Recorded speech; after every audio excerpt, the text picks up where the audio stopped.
McConnell says he is not an impartial juror in the president's looming impeachment trial, and he admits to being in contact with the White House. But those comments, as you mentioned, have sparked outrage from some Senate Democrats. Now, McConnell, he met face-to-face with Minority Leader Chuck Schumer last week to start the negotiations on how a Senate trial will work. Those talks are expected to continue in the new year. Schumer is pressuring McConnell to compel 4 current and former White House officials to testify before the Senate. They might exonerate President Trump, or they insist on denying President Trump the ability to go to court and exercise executive privilege regarding Senate Democrats' witness list. Now, McConnell says President Trump's trial should mirror what President Clinton faced in the late 90s. Then back then, the Senate unanimously supported a resolution that laid out the ground rules for a trial. Then a fight over the witnesses came later. GOP strategist Karl Rove, he put out an op-ed this week, and he said, quote, Americans deserve a dignified conclusion to impeachment, as the Senate gave them with Mr. Clinton back in 1999. Impeachment always inflicts trauma on the nation. We can accept that. What the country shouldn't accept is a continuation of this Democrat-led circus. That was Karl Rove. Now, McConnell says his hands are tied until the House sends the Senate impeachment articles. When that's going to happen, Jason, really is anyone's guess at this point. Jason? Mark, thank you very much. Joining me now is Senator Tim Scott of South Carolina and Congressman Lee Zeldin of the House Foreign Affairs Committee. Gentlemen, thank you for being here. I got to serve in Congress with both of them, and it was an honor and a privilege to do so. Senator, I want to start with you because you're being in the Senate. You're going to be on the receiving end of what, if anything, the House sends over. But what's your latest thinking from your perspective in your perch? What do you see happening right now? Well, the wacky House process is just a joke, and unfortunately, for one of the most important and consequential decisions the House could have made to impeach the president, you would expect an expeditious process for the Senate to start the process, but it's not happened. It's not happened because Pelosi is not taking this seriously, and frankly, she's now concerned that the terrible process in the House will be invalidated by the Senate because, without any question, having watched that process, it's hard to understand why we were even in the impeachment process at all. So I hope that Mitch McConnell sticks to his guns, and she has no influence in the Senate. We should keep it that way, and we will just continue putting more judges on benches throughout this country and working on what is a really good economy. Yeah, they really do try to have it both ways, Nancy Pelosi does, even though the Constitution does say the sole power, but she tends to ignore that. But Congressman Zeldin, I want to go to you because Nancy Pelosi, I believe earlier today, tweeted this, and let me read it for you. The facts are clear, and every witness told the same story. Despite the president's attempts to cover it up, President Trump abused his power for his own personal gain. Hashtag defend our democracy. I know you tweeted on this earlier, but what's your reaction when you hear the Speaker of the House tweet that? Their entire case is contested. So Pelosi, Schiff, Nadler, they keep saying that the facts are uncontested. Their very first interview was a transcribed interview with former Special Envoy Ukraine, Kurt Volker. And he was talking about how there was no quid pro quo, that President Zelensky didn't know until August 29th when he read in Politico that there was a hold on aid. The aid gets released shortly thereafter. Ukraine doesn't have to do anything new in order to get it released. Mark Sandy testifies from OMB. He's the only one who testifies from OMB, and he says that the reason why there was a hold on aid was that President Trump was concerned about other countries paying their fair share. And then during the open hearings that the House Intelligence Committee had, when asked to George Kent, to Bill Taylor, to Marie Yovanovitch, are you aware of any crimes, any bribery, extortion? None of them had anything. So case by case, whether it was the depositions that were taking place or it was these open hearings, throughout, the entire case is actually in dispute, but they're so invested in this narrative to try to take down the president that they won't see the forest through the trees. I'll give you one other example. President Zelensky himself says no demand, no pressure, no quid pro quo. Andre Yarmak said that the September 1st version that Adam Schiff uses of that meeting that took place in Warsaw is not accurate, and that's from the Ukrainian side. So we've heard it from U.S. officials, we've heard from Ukrainian officials, but Pelosi, Schiff, Nadler, they keep saying the facts are uncontested, and they're wrong. No, and I think the most revealing comment came from Nancy Pelosi. I believe it was last week. She said, we didn't rush it through. We've been working on this for 2.5 years. That's pretty revealing in itself. I want to move on to some other topics because I think this impeachment talk in some regards is just exhausting to a lot of people at home. But Senator, I want to go back to you because we saw Bernie Sanders standing side by side with Alexandria Ocasio-Cortez, and I want to play some sound for you and get your reaction to the economy. A nation where people are too poor to live while GDP skyrockets and the Dow goes up and the NASDAQ and stock prices continue to skyrocket is not an economy that's working for us. Wow. Senator, your reaction to AOC's comments? Well, first, from a Southern perspective, bless her heart. Number one. Number two, we're living in one of the most dynamic economies this country has ever seen. Literally here in Charleston, our unemployment rate is 1.5%. Not 2, not 3, 1.5%. And the most exciting part of this economy, the lowest wage earners are seeing rapid growth in their income that outpaces the top quintile of earners. So in other words, a full economy has created benefits to the lowest folks on the economic food chain, and we're starting to see them climb the ladder faster than the folks at the top. That's the kind of economy that we can celebrate from coast to coast. No, you've done some great work on these economic zones, and people should really become more familiar with them because they do make an amazing difference, and it wouldn't have happened without your leadership there in the Senate. So congratulations on that. And I do think it's pretty rich that, you know, AOC is complaining about the lack of jobs and income, and she gave a stiff arm to Amazon, which provides an awful lot of good jobs, but that's a whole other story. Absolutely. And we should talk about, Jason, one day, the fact that there are more jobs available than people looking for work in this country. More jobs than people looking for work. And millions of people have come off of food economy. stamps, and there's so many great statistics in the Trump economy. But Congressman Zeldin, I want to go to you.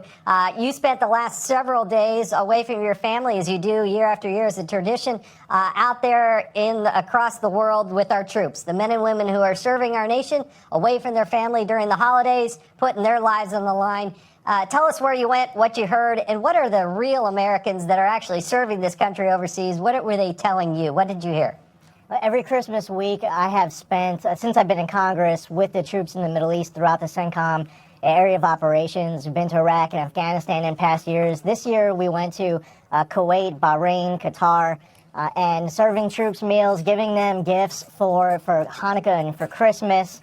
To give them Tate's cookies from New York 1 on the east end of Long Island, and to be able to talk to them, to hear from senior military and diplomatic leaders, but also from all the people doing the hard work on the ground, all the junior enlisted Americans throughout this country, our freedoms and liberties here during this holiday season. Right now, they're over there, and on a moment's notice, they'll give their life, not just for their friends and family back home, but for all of us, and it's amazing, and it's nice to be able to say in person how much we love them. Congressman, thank you so much for doing that and going out there. I've done it myself. But congressmen blow in and out. These people go and serve for months at a time, and we can't thank them enough. Congressman Lee Zeldin, Senator Scott, thank you very much, and Happy New Year to both of you. Thank you. Happy New Year. Well, it's becoming clear that the left picked up a one-way ticket and is on the fast train to Crazy Town.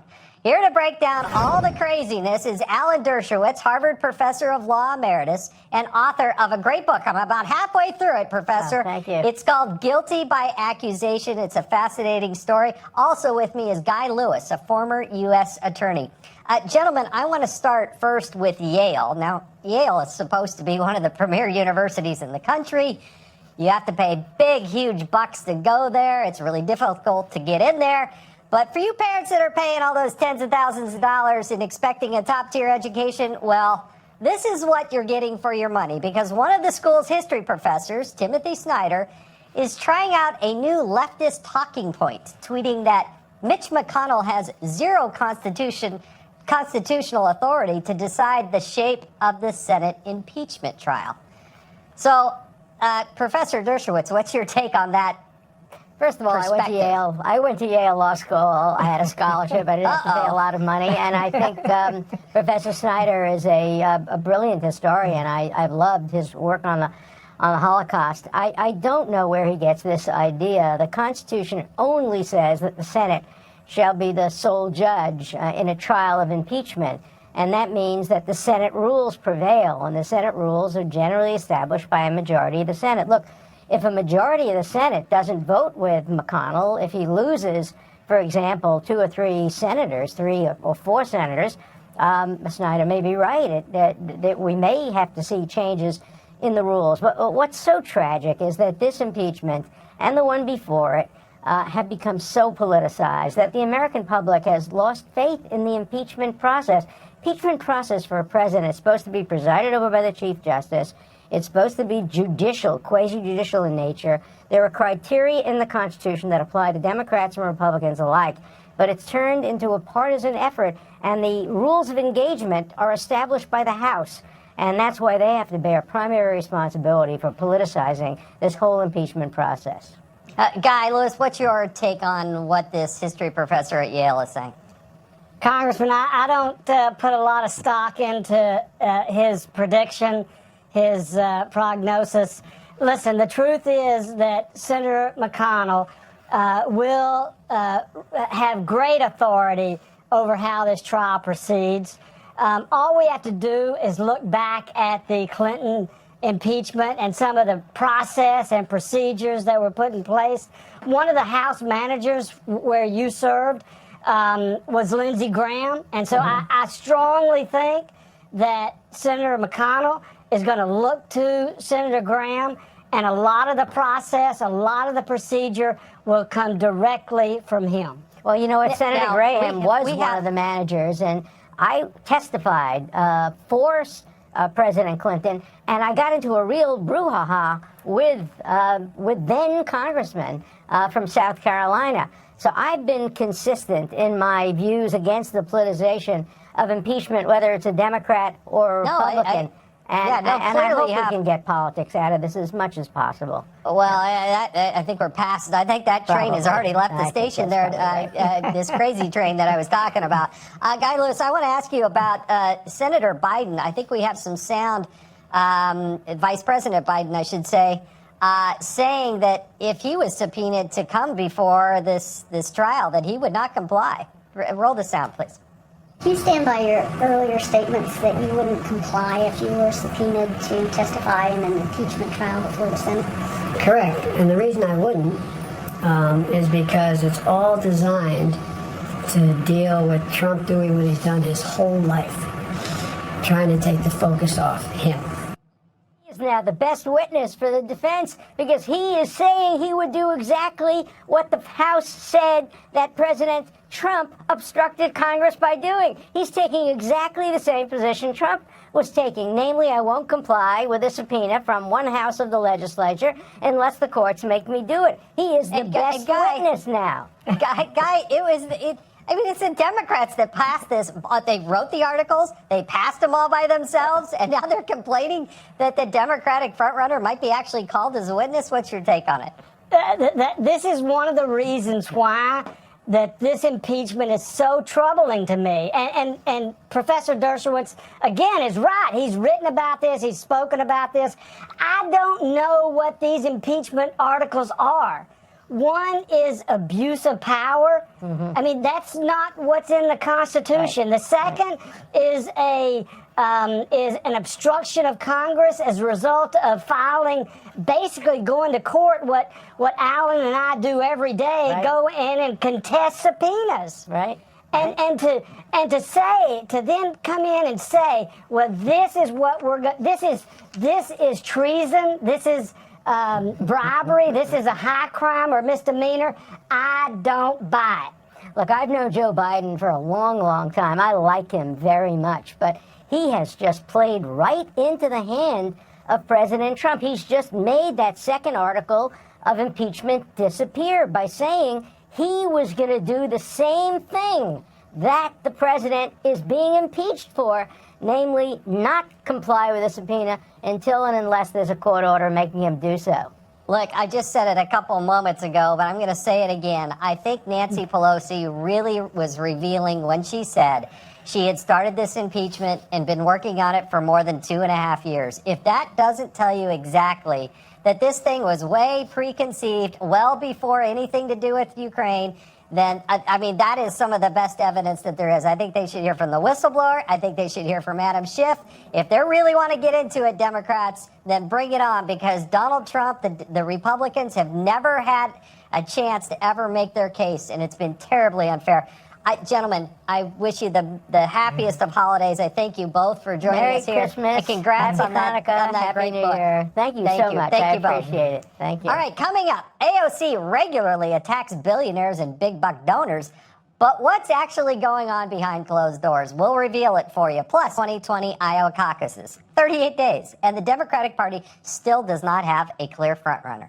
One thing is clear, none of the candidates are backing down. So what will this mean if this battle goes through the summer? Joining me to discuss is Bill Scher, a political analyst and contributing editor at Politico. Bill, thank you for joining us. I had the pleasure of hearing you. You gave a presentation to a political event in Phoenix, Arizona. It was fascinating because you cover presidential politics on the Democratic side of the aisle. This is a fractured group. They don't all necessarily funnel in nice and neat behind each other once they start to drop after Iowa, New Hampshire, or South Carolina. What do you see happening on the Democratic side of the aisle? Well, we have a three-way ideological split in the party from how I see it. You have the Democratic socialists behind Bernie. You have the non-socialist progressive populists behind Warren. And you have the moderate pragmatists, which are largely behind Biden, but you can't count out Pete Buttigieg or Amy Klobuchar at this point. And if there isn't a consensus on one of those five by Super Tuesday, if you had Buttigieg win Iowa and you had Bernie win New Hampshire and Nevada and you had Biden win South Carolina, then your Super Tuesday is going to be a muddle. And if there's no clear frontrunner at that point, then you run the risk of no one getting a majority of the delegates and possibly having a contested convention. So what happens at some point, you know, both Warren, unless they teamed up together, but let's pretend that doesn't happen, between Warren and Sanders, if one of them drops out, do their fan base, do their supporters, do they just line up neatly behind one another? No, I think there's a lot of assumption. I mean, the left is divided between the socialists and the populists, to be a little loose about it. And there are people who like them both on the left, but there are Warren fans who think socialism is bad news, and there are socialists that think Warren is insufficiently socialist. You read socialist publications like Jacobin and Current Affairs and the podcast Chapo Trap House. There's a lot of antipathy for Warren in those circles.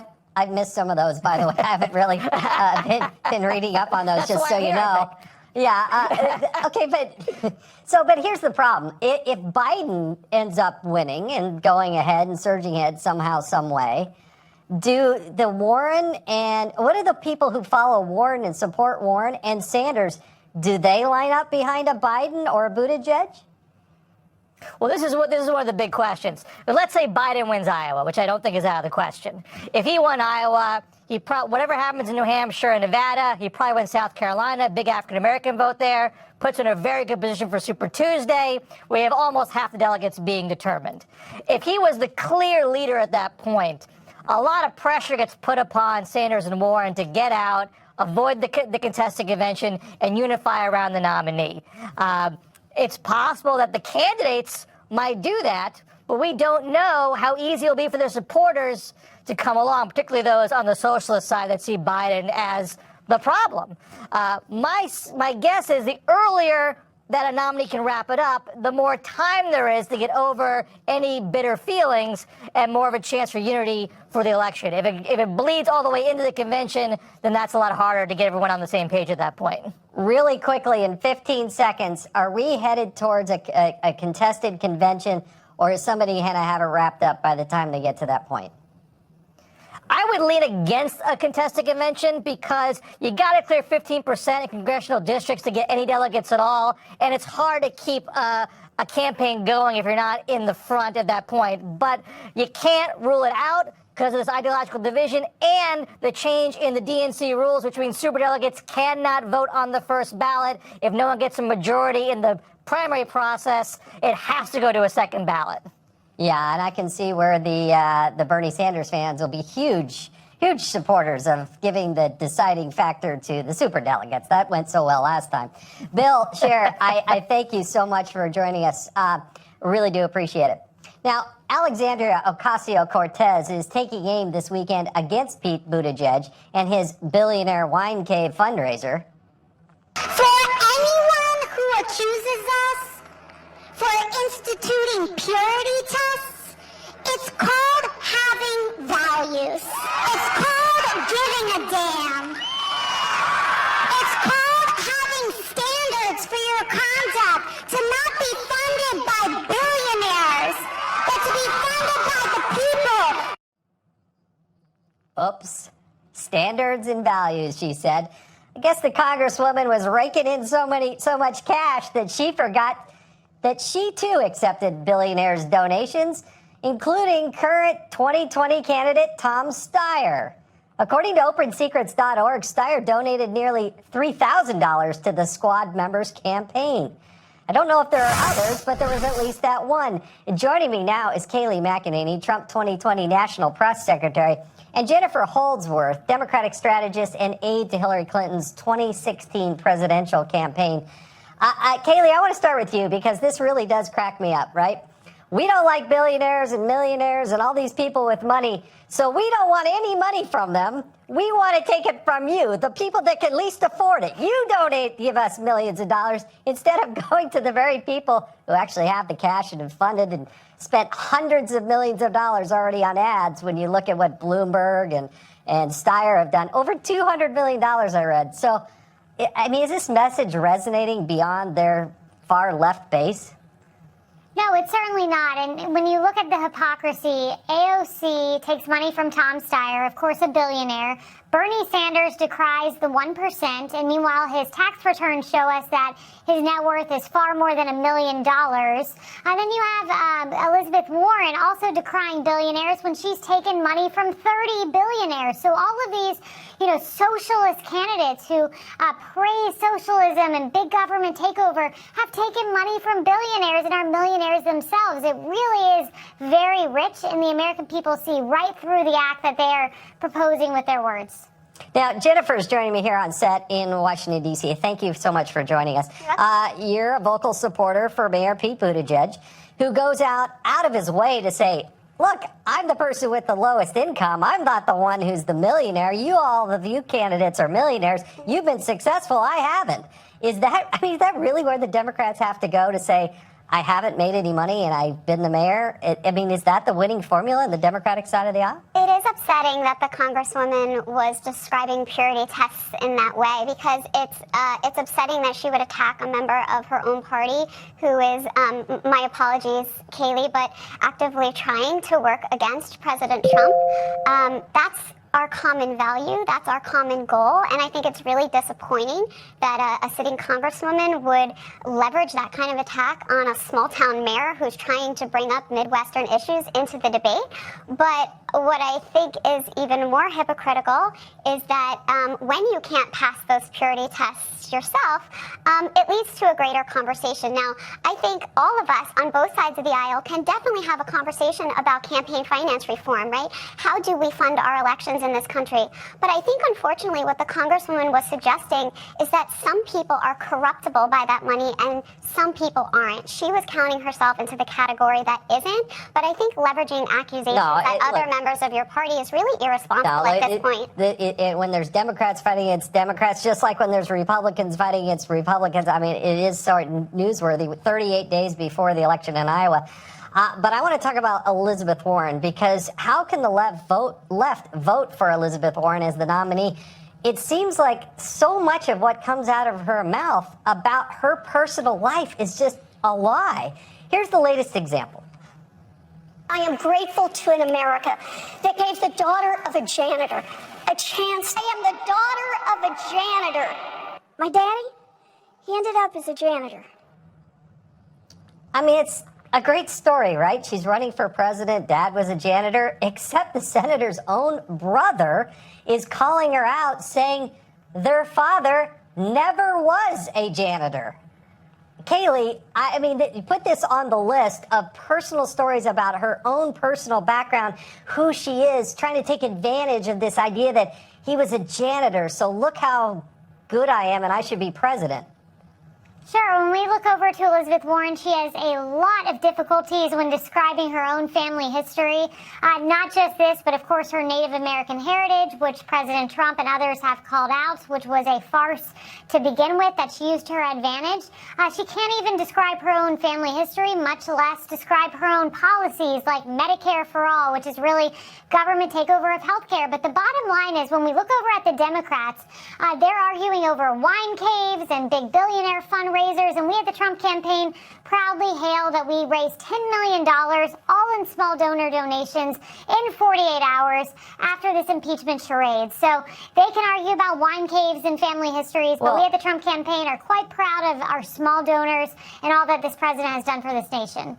I mean, I think the point here is that donations, why not treat everybody the same? And the maximum individual contribution, I think, is $2,800. And so for some, that's a lot of money. For some, hey, that's like pocket change. It doesn't even matter. But it really is odd. And it was Elizabeth Warren that did go after Pete Buttigieg at that last debate and did pick this up. I mean, at some point, does a Mayor Buttigieg have to take on Elizabeth Warren and her authenticity a little bit stronger, given that they're so close to Iowa at this point? Well, first, I think it's a little rich of a member of President Trump's team to be talking about truth and authenticity and speaking. But moving beyond that, it is concerning when there are untruths. But I have a theory about this. I have a theory about this. Donald Trump is the most authentic person that is out there. I think people smell and sniff out authenticity.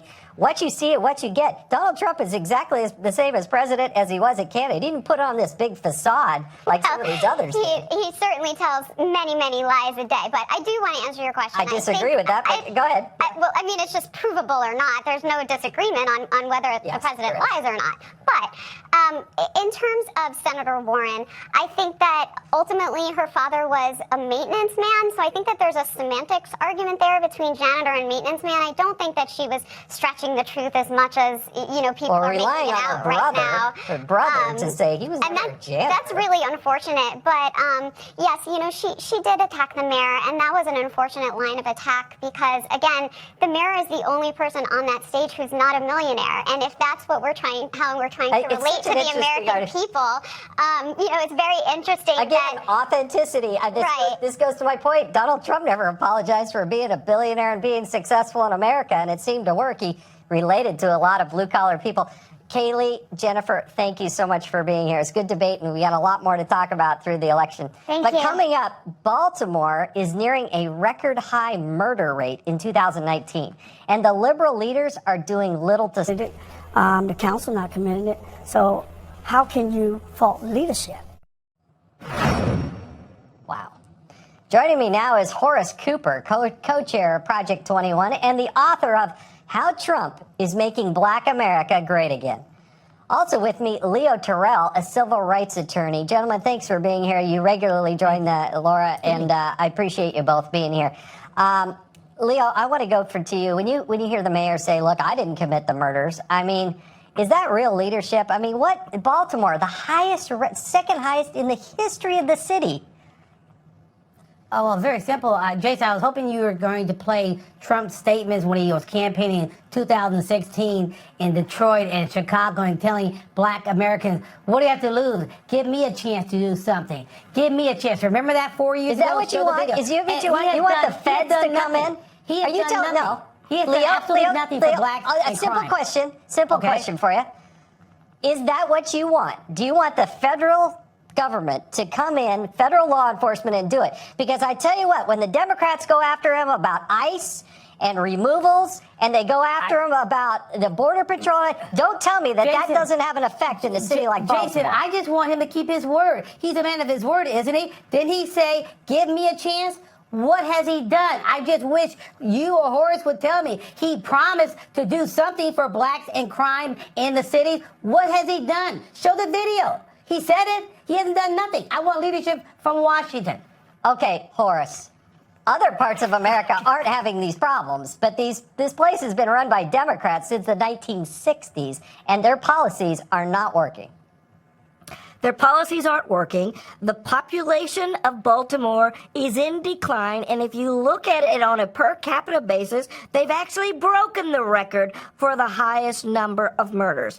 What the president actually said was to Black America, give me a chance. And what has he done? I'm going to show you what is he doing? What he has done. And by the way, crime, regarding crime, and regarding read crime, it, we'll both profit. He is showing what he promised. What he promised. Let me finish. He promised he was going to grow the economy. He was going to transform the societies and the communities where Black Americans and the rest of the country live. Well, why are we talking about Baltimore? By the way, that is happening. Why the crime is recently announced. Are you going to keep interrupting me? I'm waiting for the answer. Announced. Because he never said, I'm going to end all crime in America. Oh, he talked about, play the video. You're rewriting history. No. You have a tendency to do this. Horace, you're rewriting history. He criticized, but here's what the president Democratic did administration on black crime in Chicago and Detroit. He said that. He went there. You have video here when at he Fox. Campaigned, Show it. When he campaigned, he said, what has happened in the past? Has it been good for Black America? And guess what? It hasn't been. But it's fair and balanced. Show the video. Show the video. But hold on, let me make this point. What the Department of Justice just announced, is that they are going to be going into Baltimore. So I want to go back. Are going to be going into Chicago. Raised the Department of Justice. And it's the very thing Leo, Jason was mentioning. Hold on, let me make you get the federal government. He's filibustering. Stop for a second. Horace, I'm glad one he at a brought the time. Department of Leo, Justice. go ahead. I'm glad he brought the Department of Justice. Bill Barr, and show the video, threatened people who said, if you don't support the police, we're not coming into your neighborhood. That is an outright threat. May I finish, please? It's called First Amendment. If I criticize, you know why police officers have body cams? Because we have to keep our eye on police. But let's go back to what Bill Barr said. Do you know if you criticize the police, we will not. He wants to filibuster, Jason. Show the video. Show the video. Okay, Bill Barr threatening hold on. Black communities. Horace, hold on. Leo. Thank you. Second highest. It's probably going to be the highest murder rate in the history of the city. If you could wave your magic wand, Leo, what would you do? What should be done in the city? You have us all sing Kumbaya. No. See, there you go. I want Leo to go there. Thank you. Leo, go ahead. I would want what President Trump said is to get federal resources in there. Stop threatening people who have legitimate complaints against them. May I finish? And we're talking about making sure we have cops who are going to be fair to the African American community. That is what I have not seen from Trump. I have not seen anything. No federal resources. Horace, I'm sorry. Horace, I got to take this one. Horace, I got to take this one. When you look at the mayor there of Baltimore and say, hey, I didn't murder anybody. Are you kidding me? He's in charge of the police force. The city council's in charge of the police force. If there's a problem with the police force, go talk to the Democrats because they've been running that place since the 1960s. Jason, in the Fox archives, we have the video of Trump criticizing. I don't want to see the Trump video. Why don't we show the video? You make up stories. I make up stories. I'm telling you what Trump said. Blame it on Donald Trump. And Bill Barr. Bill Barr threatened the community problem, and said if you criticize the police, you will not get support. To say that he did. All right, time out. Gentlemen, I got to tell you, Horace, I think Horace you have some good points, but talking. Well, you haven't kept interrupting. Leo, hold on a second, okay? I got to move to another thing, but I got to tell you, to try to blame the president as the sole cause of the rapid rise in the murder rate. All right. Listen, it's just totally excusing all reasonable expectations that they would take care of their own community. There's been a failed policy. We got to actually solve it. The real people are getting killed here. Horace and Leo, thank you so much for joining us. Thank you very much, Jason and Horace. Thank you. All right, coming up, the worst media offenders of the year. The Ingraham angle has got its eyes on you. Chadwick Moore is here with the tape you don't want to... Well, it's easy to become numb about media bias these days, especially when some of the worst offenders get the news so wrong. Now, the Ingraham angle was keeping track, and tonight we bring you the biggest media fails of the year. Joining me now is Chadwick Moore, a conservative commentator. Chadwick, thank you so much for joining us. I want to begin with a Covington Catholic story that took the country by storm, leading the media to rush to judgment and be wrong on pretty much every single level. The elder was identified as Nathan Phillips, a member of the Omaha Nation and a Vietnam vet. He and others were harassed and taunted by students from Covington Catholic. The kids were mocking him and being rude. Students acted inappropriately. There was a point at which the kids used a tomahawk chop. Wow. Chadwick, your thoughts and reflections now. Just completely getting it wrong and not even caring and going after a child and no remorse whatsoever. Of course, when the full video came out about that incident, boy, did they, well, any normal, rational person with a soul would have felt bad, but not the mainstream media. You remember that poor Covington student sat down with Savannah Guthrie, and she basically interrogated him and tried to make him into a bad guy after he'd already been exonerated. Yeah, all right, let's go. I got a rapid fire here with you. I want to go next to Robert Mueller. Did you know he was going to be the man to take down Donald Trump? That's what the media thought, and they said it for years. Donald Trump, for the first time in his life, is cornered. Mueller is now connecting the dots. He is going to be delivering what I think are going to be his indictments, the final indictments. President Trump has already been implicated in a crime. I mean, he came out with a pretty much a clean bill of health, Donald Trump did. Yeah, that was just the cake on the icing after the Covington kids and everything else that had come before that. They, wow. And once again, they just, no remorse. They couldn't even go back and they don't care. Just leave it in the dust. It was that's quite the problem, flop. right? They don't ever clarify and correct and apologize. No. And, people make mistakes, but you never hear the clarifications.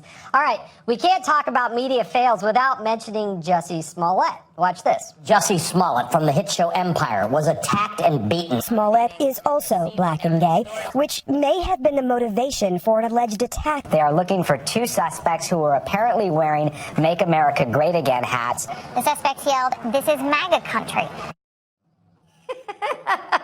They didn't get that one right. Still one of the best stories of the year. 2019 gave us a stunning admission caught on a hot mic from ABC's anchor, Amy Robach. She claimed that the network killed a story exposing Jeffrey Epstein's alleged sex crimes years ago. Watch this. I've had this interview with Virginia Roberts. We would not put it on the air. First of all, I was told, who's Jeffrey Epstein? No one knows who that is. It was unbelievable what we had. Clinton, we had everything. I tried for 3 years to get it on, to no avail. I freaking had all of it. I'm so pissed right now. I mean, the thing that really bothers me about this one is that you really could have saved a lot of young people, young women's, integrity and everything else by exposing this story and going after these people. Instead, it seems like they covered it up. That's exactly right. If this is one of those stories that it's hard to laugh at because it's so sinister, and it makes the media seem like such a cabal. And the fact that no one reported on this except for more conservative media or outlets on the internet. CNN's own media critic Brian Seltzer just pretended what the biggest media story of the year just didn't happen. And you're right that when you think of that she could have gone to the police, and she chose not to go to the police. Instead, she was more upset about her precious career and not getting the scoop of the Epstein story. And how many girls' lives could have been spared had that story come out sooner and not been killed by whatever forces pressured them to kill it. That one. Chadwick. Yeah, Chadwick, thank you, because you're right. A lot of people could have been spared a lot of things if that story had been allowed to air, and they had it, and they didn't run it. Right. Well, we'll be right back.